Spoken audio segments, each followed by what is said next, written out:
بسم الله الرحمن الرحیم. امروز میخوانیم اسکیپ سیکونس در زبان سی چی می باشد و چرا با آن ما نیاز داریم. اسکیپ سیکونس یک سیکونس از کرکتر می باشد که ما را وادار می سازد تا از کرکترهایی که در زبان سی دایرکت نوشته نمی توانیم با این طریقه با راحتی از آن کرکترها استفاده می کنیم. در زبان سی Significance of backslash and C escape sequences. اهمیت بکسلش در زبان سی چی می باشد؟ همین بکسلش می باشد که بعد از بکسلش ما یک کرکتری که دایرکتی نوشته کرده نمی توانیم در زبان سی آن را بعد از بکسلش نوشته کرده بر ما آوتپوت می دهد، بر ما آن را پرینت می کند و همین بکسلش می باشد که مانند اسکیپ کرکتر عمل می کند و یوزد کامبینیشن به این معنی که ما باید همان کرکتر را که می خواهیم پرینت شود باید مستقیم بعد از بکسلش نوشته شود در کد ما. Skip sequences used in C language عبارت از بکسلش n می باشد، بکسلش t می باشد، بکسلش v می باشد، خود بکسلش می باشد، کاما، کوتید، a، سوالیه و نل. خب بکسلش n ما را با یک خط جدید می برد، بکسلش t افقی یک فاصله می دهد بر ما، فاصله زیاد نه یکی، هر قدر که ما در IDE خود معرفی کرده باشیم برای یک تیب.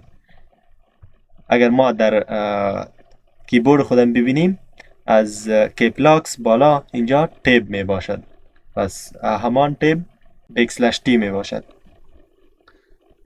بکسلش v vertical تیب، بکسلش t افقی می باشد فاصلش، ولی v برای فاصله عمودی استفاده می شود. اگر ما بخواهیم در یک جای بکسلش استفاده کنیم بازم ما نیاز داریم به خود بکسلش و اگر سینگل کوت استفاده می کنیم بازم باید قبل از آن بکسلش استفاده شود و همه اینها. خب اینها را ما دانه دانه در IDE خود کار می کنیم و بعداً به PPT برمیگردیم. شروع میکنیم با hash include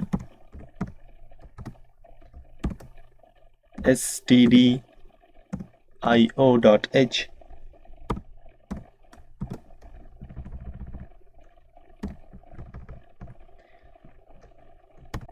دوستا اگر من اینجا مین نوشته کنم بر من IDE یک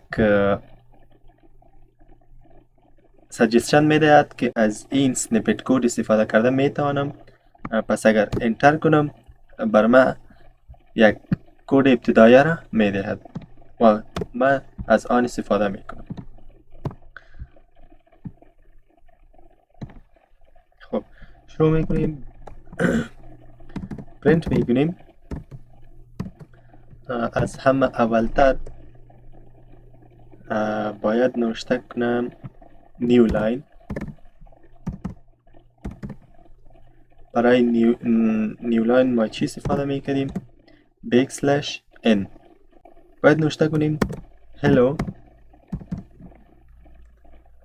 و بعد از hello بکسلش n که برای جدید ساختن خط می باشد ورد کنیم hello word. خب بعد از اختتامیه کنترل سیو و همچنان رن کنیم.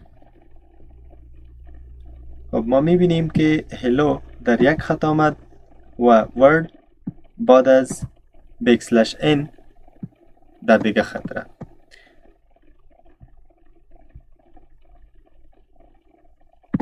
اینجا یک نوشته کنیم تا ما بفهمیم، چون الان از دیگه اسکیپ سیکونس هم استفاده میکنیم باید بر ما واضح تر باشد. دوم از چی استفاده کنیم؟ از تیب استفاده کنیم. پس نوشته میکنیم horizontal تیب و بجای n باید از تی استفاده کنیم تا تیب باشد. بعد از کنترل اس ما کد خود را رن می کنیم و می بینیم خب یک چیزی که باید در آخر هم استفاده کنم تا از خط جدید بیاید. بعد از کنترل اس رن می کنیم. خب دوم هاریزنتال تیب، پس یکی خودش می باشد ولی دوم تیب می باشد. میریم حالا از دیگه اسکیپ سیکونس استفاده می کنیم که ورتیکال تیب می باشد. پس نوشته می کنیم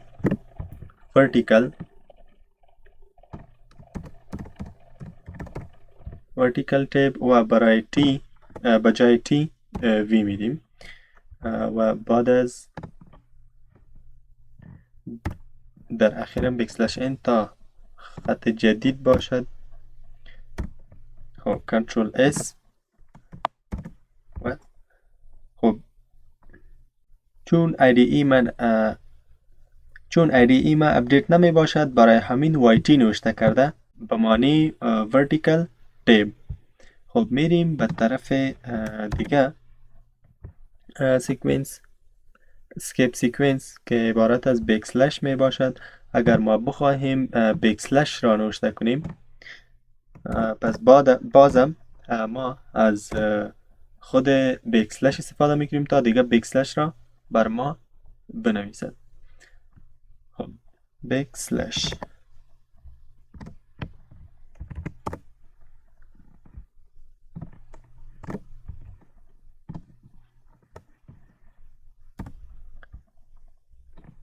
بعد از کنترل اس پروگرام خود را رن می کنیم و می بینیم که یک بکسلش بر ما داده شد. اگر ما فقط یک تا نوشته می کردیم و رن می کردیم پس می دیدیم که بر ما می گفت بکسلش ما مشکل دارد unknown escape sequence.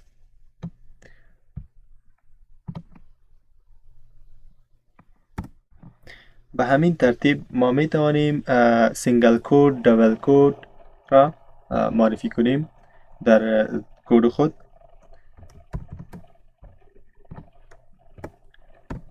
سینگل کد دبل کد و سینگل کد و همچنان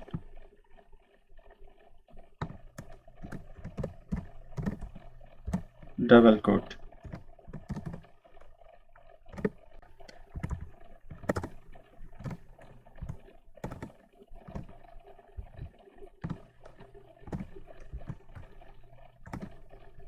حالا میبینیم بعد از کنترل اس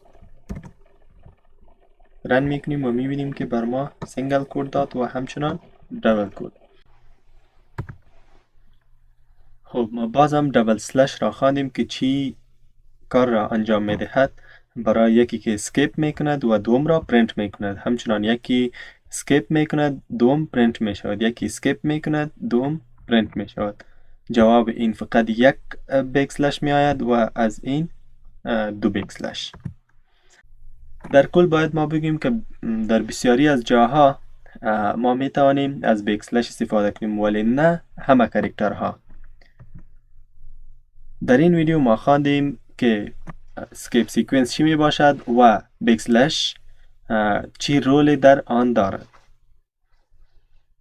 برای فعلا خدا نگهدار.